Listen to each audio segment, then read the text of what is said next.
Sleek's challenge is that door-to-door is the main way that makeup is sold here, not the way they sell their product in supermarkets back home. Tanika does need some help. She's arranged a meeting with Brazilian business guru and cosmetic expert Manuel Simões. The increase of direct selling share in this product category in perfumery, it's still increasing because the consumer in Brazil, it's accustomed to buy through direct selling. Yeah. It's a market that's having a huge increase in year per year. The mass retail, they are losing this opportunity, you know. So the supermarkets are losing out in this growing category. Tanika senses there's an opportunity here. There needs to be a shift in the way they approach consumers and not just put products on the shelves and expect them to purchase. Mm-hmm. They have to understand that this will be a process to change the habit of the consumer. Yeah. Which is the hardest thing of all to do. Mm-hmm. That's coming through loud and clear. Yeah. I was just wondering, what efforts has everybody else made to do that? Hello. I seem to have asked an interesting question for once. Revlon, L'Oreal, these people... Until '98, I worked at Revlon here in Brazil. I used to be the general manager of Revlon operations in Brazil. Okay. And we tried to import the color cosmetics and introduce in the hypermarkets. L'Oreal also invest in the retail mass market. And they were not also successful. Mm.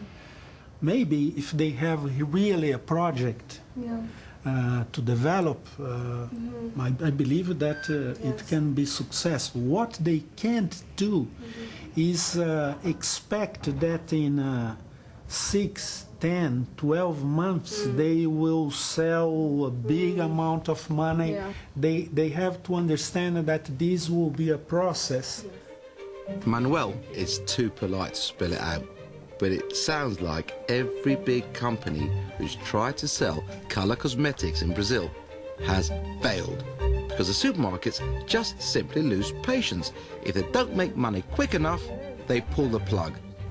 Doesn't it worry you that so many large companies came here, spent a fortune, and then just left because they couldn't change the habits of many, many years of the buying public of Brazil? It doesn't worry me. I think it's something that we need to keep in mind, because I think it's one thing about spending a lot of money. I think it's a total different scenario in terms of how you spend that money, and is it backed up by consumer research, support from the store groups, which, as he said, they've never had before. It's never been a whole project from these store groups to actually change the way the consumers shop. So something that we definitely can't take for granted or ignore, but it doesn't put me off. So you don't think they spent enough money? I'm saying they may not have spent the right money in the right areas. All right. Well, it'd be a challenge. It will be, most definitely. Because what we've seen is that Brazil looks like the graveyard for cosmetic companies trying to sell to the public.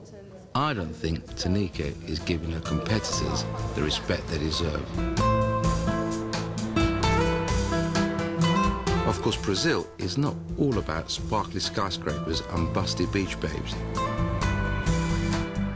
Here is the other side. I went to see one of the many infamous favelas. Hillside shanty towns made familiar to us by films like City of God. You know, when you look around here, it really brings it home to you that Brazil actually is two countries in one. So many people living, not on the breadline, below the breadline. As recently as 2005, a quarter of Brazilians were living in poverty. In recent years, Brazil's booming economy and government programs have started to alleviate poverty, but there's a long way to go. If you're a big company expanding in Brazil, like Cadbury, the government expects you to do your bit too. Osvaldo is keen to show off one of Cadbury's projects. This is a day centre Cadbury has set up for some of the poorest children of the area. The kids here, though, don't just play games. They also get extra study help with their maths and languages. What's your name? Qual que é teu nome? Hã? Michael. Oh, how old are you? Quantos anos você tem? 7. You're 7. Don't get me wrong, I think this is great. Really excellent and money well spent. Well, while it's all great PR for Cadbury, it won't get the cream eggs and dairy milk on the shelves. I'm still waiting to find out how Cadbury is planning to muscle in on the Brazilian chocolate market. One meeting Tanika can't afford to be late for tomorrow morning is the all-important presentation to the lady who buys the makeup for Carrefour, the giant supermarket chain. It's a massive opportunity for her, and to her credit, she's determined to get it right. I really am impressed with her professionalism. It's a little tiring now, it's quite late. I think we're all tired, we've still got to translate the presentation as well. And we're still adding probably about another 10 slides. So we're going to be here for a few hours yet. In the end, it doesn't take just a few hours. It takes all night. It's the next day. And I feel a bit like an expectant father waiting to hear how Tanika got on with her meeting. It was brilliant. You know, probably 5 minutes into the presentation, she just stopped us and just said, you know, we love what you're doing. We love the brand and we think it's right for the market. And that is unheard of in terms of buyers. Right? Let me get this right. So she says, I'm happy with the price structure. I'm happy with the margin you've offered me. I'm happy with the product. Sounds too good to be true, but it is. The only thing you didn't do is walk out with a purchase order. Yeah, absolutely. Which we didn't expect to. And it looks like they might have timed their arrival just right. They've said to us there's a space for us in their store in a new concept.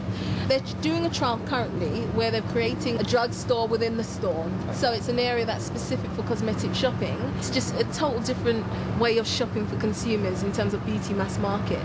And they're rolling it out to another 40 stores next year. So it's almost as if we kind of came on at the right time. That sounds excellent. It seems they've pitched up just as the supermarkets are looking for a new way to sell makeup. Could it be that this East London outfit Sleek succeeds where the big boys at L'Oreal have failed? Renata. But the last crucial missing piece of Sleek's jigsaw is a distributor. They market, sell and distribute the product. Finding a first-rate one is going to be the key to Sleek's success. Time to put my very friendly hosts on the spot. Why did Cadbury fork out for Adams when the company doesn't even make chocolate? Well, as it turns out, Adams was not their first choice. Well, Cadbury tried to get into Brazil through an acquisition before Adams. It was the Garoto chocolate business. It's a chocolate business which is strong. It has close to 25%. And Cadbury made an offer for the business. And unfortunately, Nestlé ended up buying the business. And the case is still in the courts because there is an antitrust litigation going on. Antitrust is there to stop any one company cornering a market and limiting choice. What would happen if the court decided there was an infringement of the Brazilian antitrust laws? Well, clearly, one of the decisions would be that other companies would have the right to buy Garoto business. And certainly, we would be one of the companies to be interested in that business. So Cadbury still think they might get Garoto and their chocolate business for themselves. But just when your eyes are fixed firmly on the main prize, something comes along and bites you firmly on the bum. The American food giant Kraft has launched a £9.8 billion hostile takeover bid for Cadbury. A famous British company is under siege. Before I came to Brazil, I thought this was going to be the clash of the titans, but I had no idea it would end up being this big.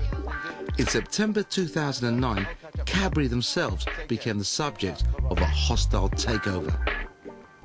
When billion-pound takeovers are at stake, big corporations go into lockdown. No one from Cadbury is allowed to discuss anything about the business until the battle is over. Unfortunately for us, no more filming with Cadbury, and certainly no more chocolates from Mrs. P. Sorry, love.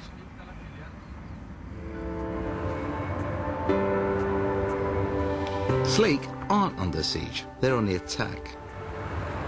They still need that last piece of the jigsaw, a quality distributor. They're meeting a company called Excellence. I do hope that's a good omen. I think meeting these guys, this is the most important link in the chain, the distributor. I think without the distributor, you can get as many agreements as you want from store groups. You need to have someone on the ground who drives the brand.